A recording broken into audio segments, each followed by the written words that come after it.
प्रधानमंत्री नरेंद्र मोदी अविश्वास प्रस्ताव को लेकर चर्चा कर रहे हैं। लोकसभा से सीधे लाइव तस्वीरें आपको दिखा रहे हैं।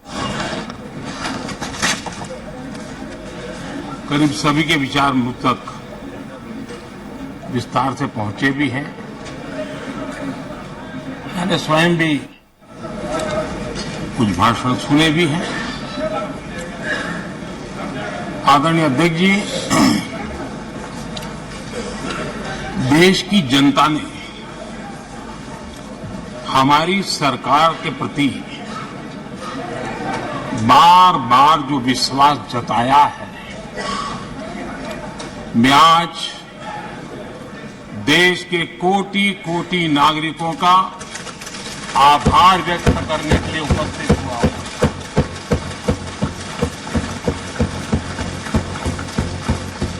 और अध्यक्ष जी कहते हैं भगवान बहुत दयालु है और भगवान की मर्जी होती है कि वो किसी न किसी के माध्यम से अपनी इच्छा की पूर्ति करता है, किसी न किसी को माध्यम बनाता है। मैं इसे भगवान का आशीर्वाद मानता हूं कि ईश्वर ने विपक्ष को सुझाया और वो प्रस्ताव लेकर आए।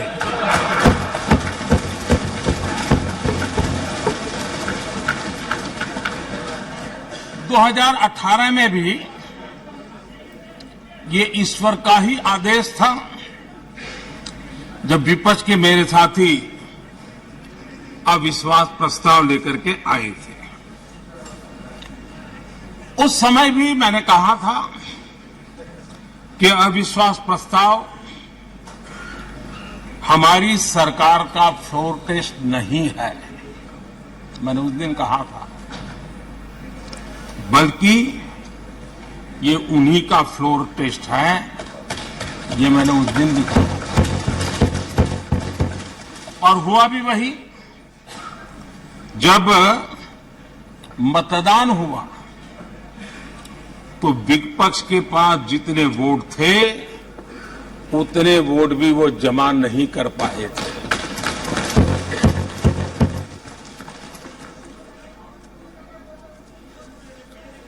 और इतना ही नहीं,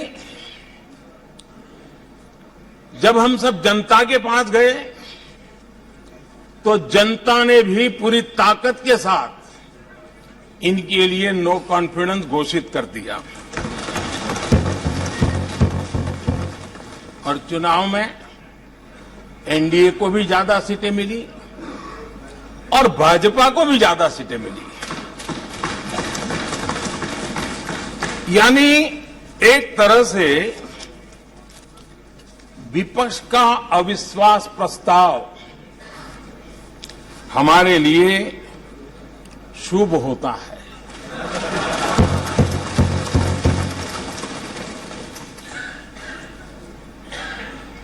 और मैं आज देख रहा हूं कि आपने तय कर लिया है कि एनडीए और बीजेपी 2024 के चुनाव में पुराने सारे रिकॉर्ड तोड़ करके भव्य विजय के साथ जनता के आशीर्वाद से वापस आएंगे। आदरणीय अध्यक्ष जी, विपक्ष के प्रस्ताव पर यहां 3 दिनों से अलग अलग विषयों पर काफी चर्चा हुई है। अच्छा होता कि सत्र की शुरुआत के बाद से ही विपक्ष ने गंभीरता के साथ सदन की कार्यवाही में हिस्सा लिया होता। बीते दिनों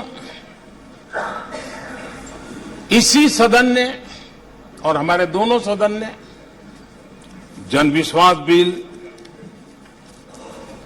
मेडिएशन बिल,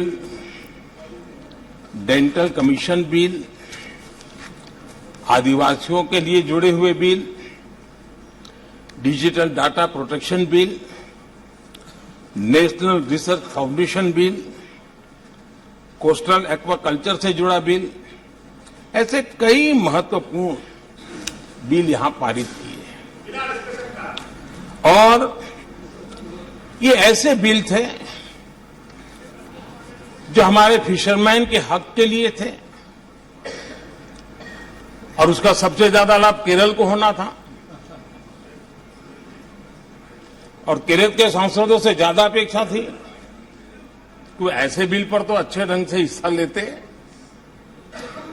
लेकिन राजनीति उन पर ऐसी हावी हो चुकी है उनको फिशरमैन की चिंता नहीं है। यहां नेशनल रिसर्च फाउंडेशन का बिल था, देश की युवा शक्ति के आशा आकांक्षाओं के लिए एक नई दिशा देने वाला बिल था। हिंदुस्तान को एक साइंस पावर के रूप में भारत कैसे उभरे, वैसे एक दीर्घदृष्टि के साथ सोचा गया था। उससे भी आपका इतराज।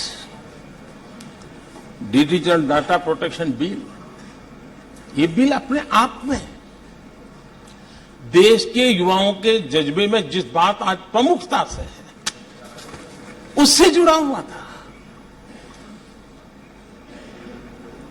आने वाला समय टेक्नोलॉजी ड्रिवन है। आज डाटा को एक प्रकार से सेकंड ऑयल के रूप में, सेकंड गोल्ड के रूप में माना जाता है। उस पर कितनी गंभीर चर्चा की जरूरत थी, लेकिन राजनीति आपके लिए प्राथमिकता थी। कई ऐसे बिल थे जो गांव के लिए, गरीब के लिए, दलित के लिए, पिछड़ों के लिए, आदिवासी के लिए, उनके कल्याण की चर्चा करने के लिए थे, उनके भविष्य के साथ जुड़े हुए थे। लेकिन इसमें इन्हें कोई रुचि नहीं है। देश की जनता ने जिस काम के लिए उनको यहां भेजा है, उस जनता का भी विश्वासघात किया गया है।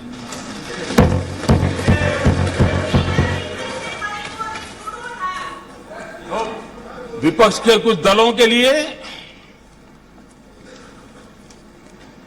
उनके आचरण से, उनके व्यवहार से उन्होंने सिद्ध कर दिया है कि देश से ज्यादा उनके लिए दल है, देश से बड़ा दल है, देश से पहले प्राथमिकता दल है।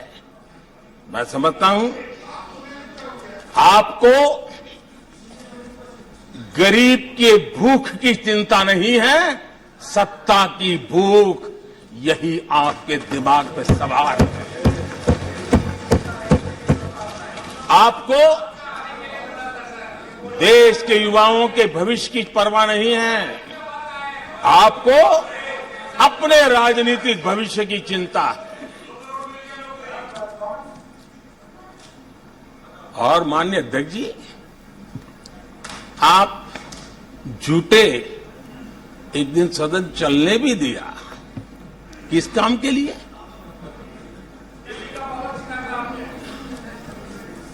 आप झूठे तो अविश्वास प्रस्ताव पर झूठे और अपने कट्टर भ्रष्ट साथी उनकी शर्त पर मजबूर होकर के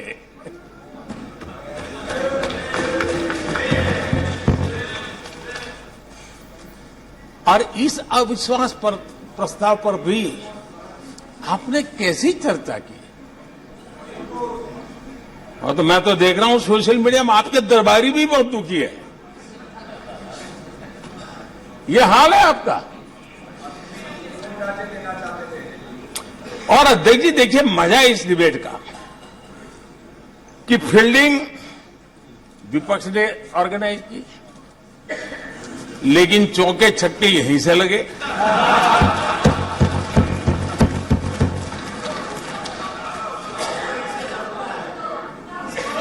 और विपक्ष नो कॉन्फिडेंस मोशन पे नो बॉल नो बॉल पर ही करते आगे चलता जा रहा है। इधर से सेंचुरी हो रही है, उधर से नो बॉल हो रहे हैं।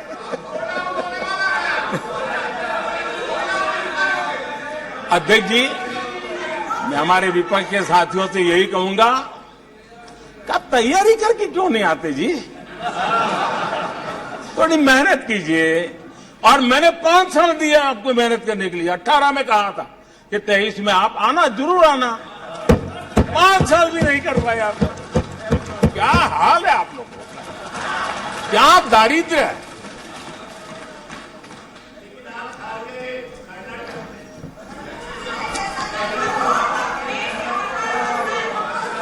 आदरणीय अध्यक्ष जी,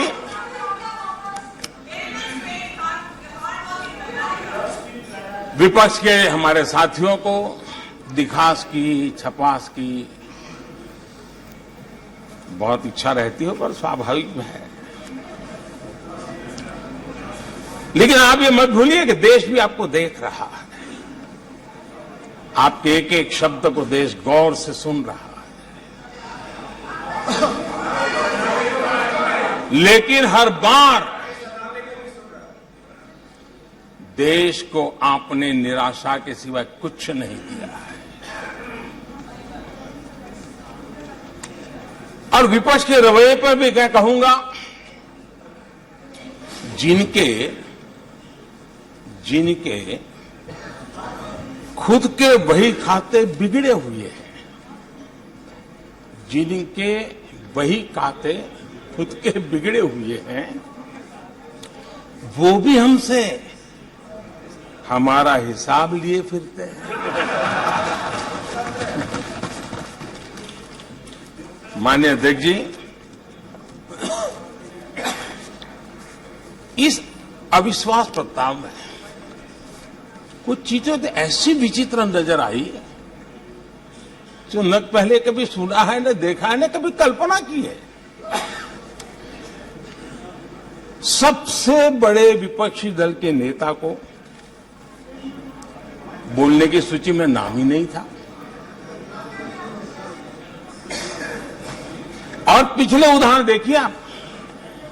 1999 में वाजपेयी सरकार के खिलाफ अविश्वास प्रस्ताव आया। शरद पवार साहब उस समय नेतृत्व कर रहे थे। उन्होंने डिबेट का नेतृत्व किया।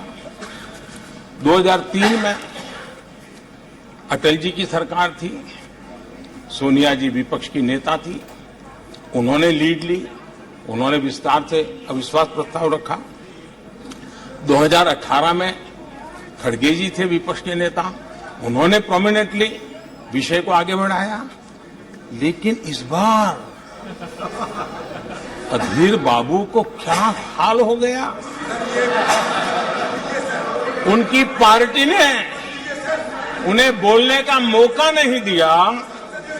ये तो कल अमित भाई ने बहुत जिम्मेवारी के साथ कहा कि भाई अच्छा नहीं लग रहा है, और आपकी उदारता थी कि उनका समय समाप्त हो गया था, तो भी आपने उनको आज मौका दिया। लेकिन गुड़ का गोबर कैसे करना, उसमें ये माहिर है।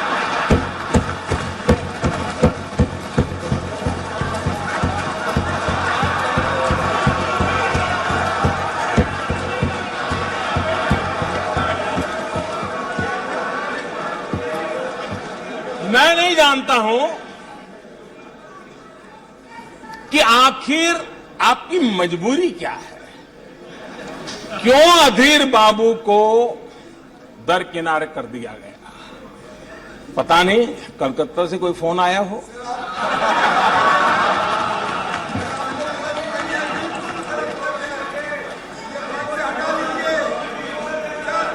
और कांग्रेस बार बार उनका अपमान करती है। कभी चुनावों के नाम पर उन्हें अस्थायी रूप से फ्लोर लीडर से हटा देते हैं। बिट्टू जी,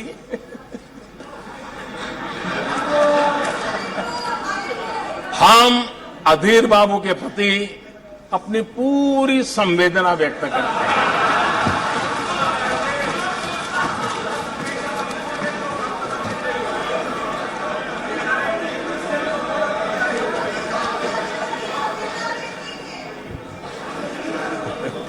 सूरज जी जरा जोर से हंस लीजिए।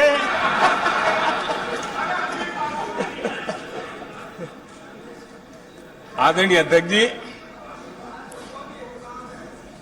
किसी भी देश के जीवन में, इतिहास में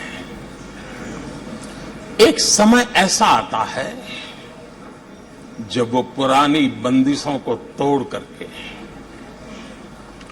एक नई ऊर्जा के साथ, नए उमंग के साथ, नए सपनों के साथ, नए संकल्प के साथ आगे बढ़ने के लिए कदम उठा लेता है। 21वीं सदी का ये कालखंड, और मैं बड़ी गंभीरता से इस पवित्र लोकतंत्र के मंदिर में बोल रहा हूं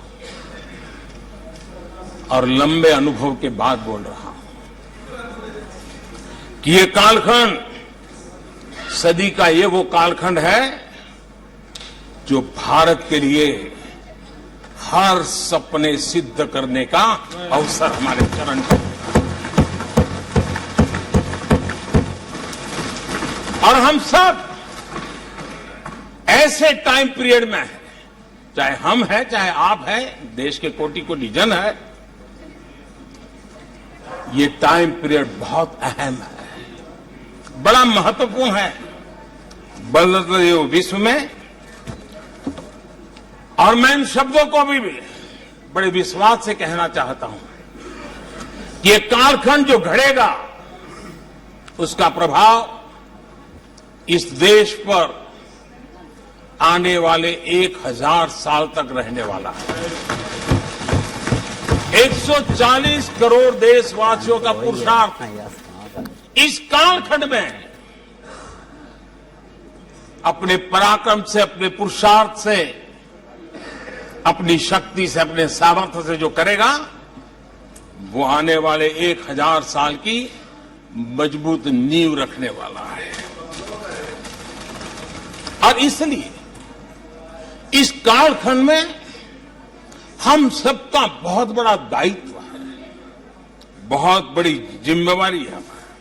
और ऐसे समय हम सबका एक ही फोकस होना चाहिए, देश का विकास, देश के लोगों के सपनों को पूरा करने का संकल्प, और उस संकल्प को सिद्धि तक ले जाने के लिए जी जान से जुट जाना, यही समय की मांग है। 140 करोड़ देशवासी, इन भारतीय समुदाय की सामूहिक ताकत हमें उस ऊंचाई पर पहुंचा सकती है। हमारे देश की युवा पीढ़ी का सामर्थ्य, आज विश्व ने उनका लोहा माना हुआ है, हम उन पे भरोसा करें कि हमारी युवा पीढ़ी भी जो सपने देख रही हैं वो सपनों को संकल्प के साथ सिद्धि तक पहुंचाने का सामर्थ्य रखती हैं। और इसलिए माननीय अध्यक्ष जी, 2014 में 30 साल के बाद देश की जनता ने पूर्ण बहुमत की सरकार बनाई और 2019 में भी उस ट्रैक रिकॉर्ड को देख करके उनके सपनों को संजोने का सामर्थ्य कहां है, उनके संकल्पों को सिद्ध करने की ताकत कहां पड़ी है, वो देश भली भांति पहचान गया। और इसीलिए 2019 में फिर एक बार हम सबको सेवा करने का मौका दिया और अधिक मजबूती के साथ दिया। आदरणीय अध्यक्ष जी, इस सदन में बैठे हुए प्रत्येक व्यक्ति की जिम्मेदारी है कि वो भारत के युवाओं के सपनों को, उनकी महत्वाकांक्षाओं को, उनकी आशा अपेक्षा के मुताबिक वो जो काम करना चाहता है उसके लिए हम अवसर दें। सरकार में रहते हुए हमने भी इस दायित्व को निभाने का भरपूर प्रयास किया है। हमने भारत के युवाओं को घोटालों से रहित सरकार दी है।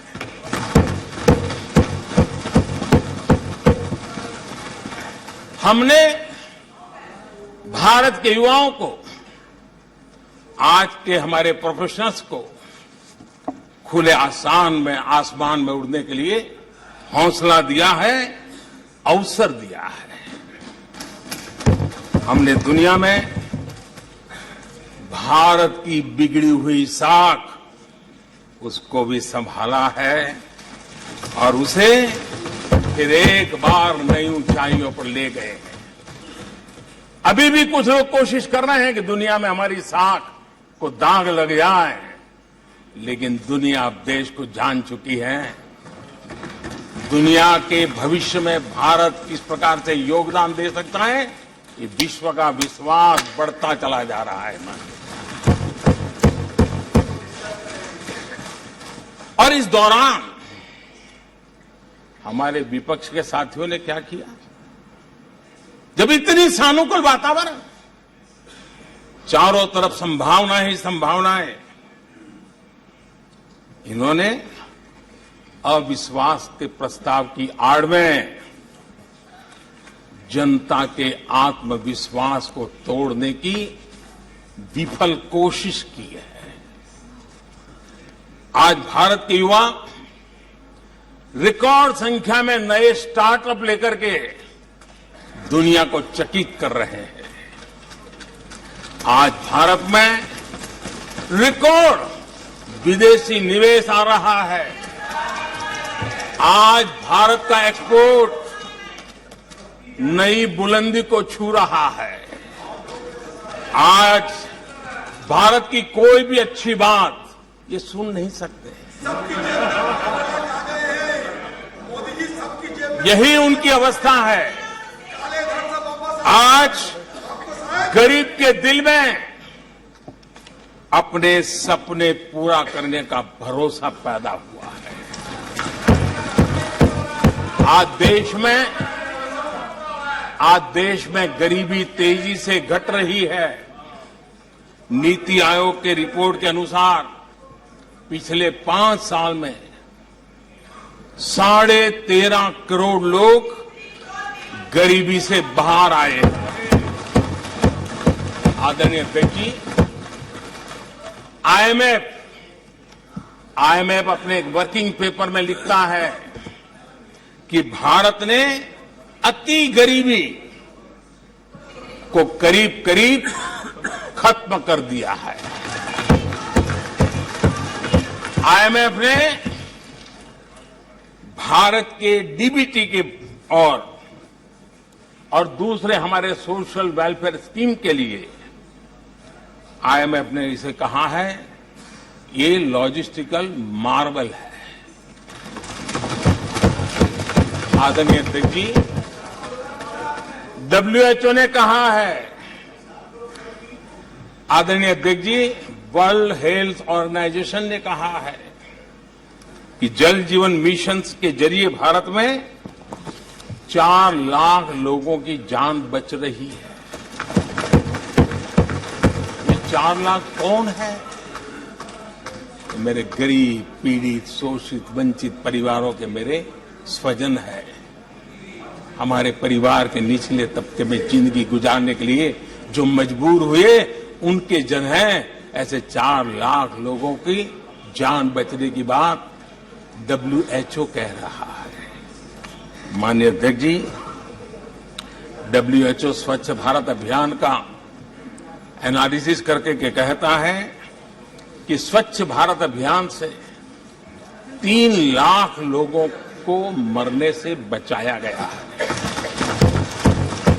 आदरणीय अध्यक्ष जी, भारत स्वच्छ होता है, 3 लाख लोगों की जिंदगी बचती है। 3 लाख है कौन? वही झुग्गी झोपड़ी में जिंदगी जीने के लिए जो मजबूर है, जिनके लिए अनेक कठिनाइयों से गुजारा करना पड़ता है। मेरे गरीब परिवार के लोग हैं, शहरों की बस्तियों में गुजारा करने वाले लोग, गांव में जीने वाले लोग हैं और वंचित तबके के लोग हैं जिनकी जान बची है। यूनिसेफ ने क्या कहा है? यूनिसेफ ने कहा है कि स्वच्छ भारत अभियान के कारण हर साल गरीबों के 50,000 रुपये बच रहे हैं। ये लेकिन भारत की इन उपलब्धियों से कांग्रेस समेत विपक्ष के कुछ लोग दलों को अविश्वास है। जो सच्चाई दुनिया दूर से देख रही है, ये लोग यहां रहते हैं दिखती नहीं है।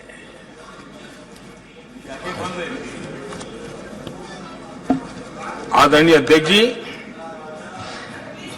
अविश्वास और घमंड